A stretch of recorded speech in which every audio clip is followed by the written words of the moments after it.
Hey, what's going on, everybody? Long time no see. It's been a while since I've made a face video, um, and I've made a lot of the other ones just private, just because it's old news, free agency and all that stuff. So I'm just gonna talk about the current state of the Spurs roster, see what's going on right now this season. Um, I'm trying not to go on any rants, but you know me, you know how I am. It'll probably happens instinctively. So right now the Spurs are 22-7, and honestly, uh, I I I was just thoroughly insulted by the fact that they lost last night to the Rockets on Christmas Day. I couldn't believe it. Not even not because of the fact that I feel like we should have won that game, but just the lack of effort that I saw from a lot of those guys. There wasn't, as Pop was saying, there wasn't much physicality, and it was an embarrassing loss. The Spurs could have taken that game. Um, But there are glaring problems I see with the Spurs roster right now. In all honesty, there are a lot of glaring problems. And the fact of the matter is, if they say they're in the win now mentality, they should, have the roster to reflect that. And honestly, they don't. They do not have the roster to reflect this win now mentality because they aren't. Timmy and Manu aren't going to be around much longer. They're going to be around this season, maybe next season. That's it.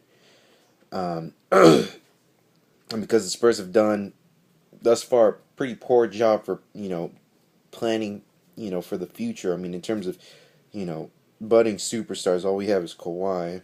Um, so that's worrisome. So that once Timmy and Manu go, we're probably going to be in the tail end of the West in terms of playoff seeding.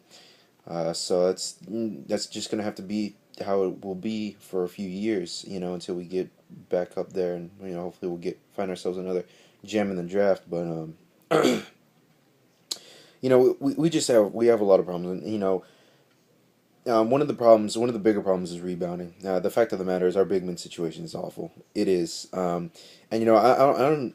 I'm not just saying that just because y'all know I don't like Matt Bonner, can't stand him, but at the same time, I don't like Splitter, those guys. But the fact of the matter is, this is something that's undeniable, and that's that Tim Duncan is 37 years old. And, he has to do so much in the paint already for us. He has to hold down the fort inside because he doesn't really get much help or support. And the fact of the matter is, Papa's doing a great job of limiting his minutes to where he doesn't play as much as he could, which is good. But at the same time, he's one injury away from his career possibly being over. I mean, Timmy's getting up there, and so if you get a really bad injury at this point of your career, it, it's not going to look good for the future. Honestly, I mean, look at Kobe. Kobe's one of the strongest players. I honestly think of all time. He plays through a lot, but he's going down the tubes fast because of these injuries that he's having. So I'm just I feel like Duncan he's having to do a whole lot more than he should. He's playing good. I feel like his offense has been very inconsistent this year, but regardless of whether his shot is falling or not, he's providing a lot of boards and great defense. He's getting a lot of blocks, and he's just playing very well. Even when his shot isn't falling. And Manu, I was very skeptical about the Spurs re-signing him, but he's been playing better, a lot better than how he played during the finals. So that's good. That's always good. Hopefully he can just stay healthy. TP is still TP, and you know, I haven't seen a whole lot of improvement from Kawhi, and honestly, I haven't really even seen the finals Kawhi. The NBA finals Kawhi. So I think that he needs to get more touches. I can tell he's being a lot more aggressive this year, which is good. But I still think he needs to get more touches on the offensive end, just so he can build up his consistency and all that. Um, Still a great defensive player, still a great rebounder. In terms of how our off-season signings are going, I like Bellinelli. I do. I think he is an upgrade over Neal because he is an all-around player, and it's. I feel like we didn't necessarily need him considering who we have, but I mean, now I'm happy we signed him. I mean that he can shoot, he can defend, he can pass. He's a good player, he's a good all around player. And Ayers has, I mean, he has potential. He's athletic. He needs to work on his finishing, but he's aggressive. You know, I'd still prefer DeJuan Blair, but you know, I mean, Ayers isn't as bad as I thought. Um, but I feel like we need to trade Danny Green personally, simply because we need to improve our big man situation. We just do. Um, you know, and Green has just been so inconsistent that we do. I think we need to move him, or at least see what we could get for him because he has just been so inconsistent. I mean, he'll have a great. I saw they're playing the Mavericks right now. I saw he has like 14 points at the half. That's great.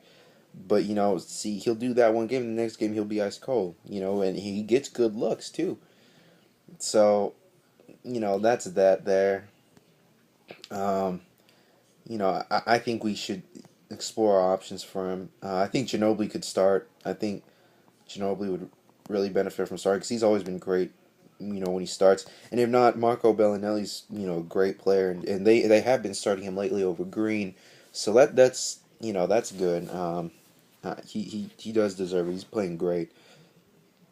Um, and then big man wise, Timmy's still there, and Diaw's been playing great this year. He has offensively, defensively though, he's just not much of a. He's not a physical defender. He's not really a rebounder. He's not a physical defender. And that's understandable. Not all big men are.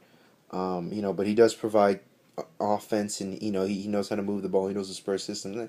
And he will get rebounds, but he's not. You know, he's not a. He definitely needs to build up his strength more, for to be more consistent with the boards. Matt Bonner's still worthless. He still isn't doing anything at all. I still don't understand why we keep that loser because he is not doing anything. Um, Whenever he's out on the court, we give up so many offensive rebounds, and it's very sad. And Splitter again, I just, he shows flashes of, being a solid player, but he's not consistent about it. He doesn't have an offensive game. He can lay it up around the basket. You know, I mean he's been getting boards more often, but I mean last night against the Rockets, Dwight Howard had a friggin' field day on him. Splitter isn't bulky. I mean, honestly, I think we could have used Baines yesterday. I mean, Baines gave Dwight a lot of problems in the playoffs when we played the Lakers in the first round last year. I think we should have played Baines and not Splitter, honestly. But Splitter. I mean, Dwight Howard had a field day on Tiago. I mean, no other way to describe it. He had a bloody field day on him. And that was pathetic. Him and Terrence Jones both went to town. That's the main reason why we lost. We gave up offensive rebounds like crazy, and then we're giving up dunks, and it was embarrassing. It was awful. There was effort, and that's what I'm saying. We have to also think about the future after Tim and Manu leave. If we got Splitter locked up for 36 mil over the next 4 years, that's a chunk of salary already gone. Then we have to throw probably more than that to Kawhi. I mean, honestly, it just worries me because we could have so much more money than we do, and we could be in a much better position, for the future than we are. We locked up Splitter like this, and really, he's sitting out games because of tightness in his calf. Really, are you not eating bananas, homie, or something? Like, I don't understand that. Really, I mean, I just. I'm sorry that I'm bashing Thiago because I know he has his games where he plays very well, but like I said, I mean, Dwight had a freaking field day on him, and that's what I'm saying. If he's gonna go up against Roy Hibbert or Dwight Howard, I mean, it's no contest, and that's what's really bothering me, or even Ibaka, and we really need more consistency out of him, and I know he got blocked again. He's very soft, and I feel like it was a complete mistake re-signing him, provided there wasn't very many other big men at that time. But if the Spurs had been more aggressive and have just gotten Carolina, or I honestly think they could have just offered Kirilenko that $10 million deal or whatever, or they just signed Al Jefferson or Josh Smith, somebody. I mean, just made something work because they had the money. Ginobili wasn't gonna go. Ginobili wasn't gonna go sign with Houston no matter what anybody says.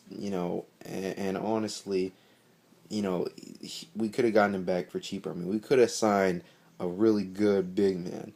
They had plenty of opportunities. But no, they re-signed Splitter, and it's not. He's not really gonna work out. I don't see him working out. I don't see him, really improving much. Honestly, that's just my personal opinion about everything. But in terms of the Spurs, they aren't gonna win. And this is just me being honest. They're not gonna win with the roster they have right now. I don't think they're gonna win the championship. I really don't. You know, honestly, we got to the finals last year. It was a complete fluke. I mean, we played the Kobe-less Lakers in the first round. Second round, the Warriors. They're a decent team, but they're inconsistent. I mean, Thompson and Curry aren't hitting the threes. Not much of a threat. Then we played the Grizzlies, and we're a better team than the Grizzlies are. We are. We have a better squad. We're more talented than they are. You know, but this year, it's the Clippers, it's the Rockets, Thunder. I mean, if they all stay healthy, which they probably will. I mean, it's going to be a lot tougher this year. We aren't going to win with the current roster because we have lost 7 games to the top tier teams in the NBA, and we need to make a deal. Honestly, team chemistry isn't going to do it this time. I don't care what anybody says. We need to make a move. If they're really in that win now mentality, they need to make a move because we are not going to win with this state of the roster. We just aren't. The cards aren't going to stack completely in our favor like they did last year. We're really going to have to push it. So I just think the Spurs are one rebounding big man away from the championship. I really do. Or one shot blocking one aggressive, decently strong big man away from the championship. And like I said, we have assets. We have Bonner's expiring contract. We have our young point guards. We have Danny Green. We can move him, start Marco, bring Manu off the bench. We have so many options. They can make a move. They need to make a move. See what happens. But thank y'all for watching. Take care. And these are just my thoughts. Let me know y'all down low. And talk to you soon. Peace.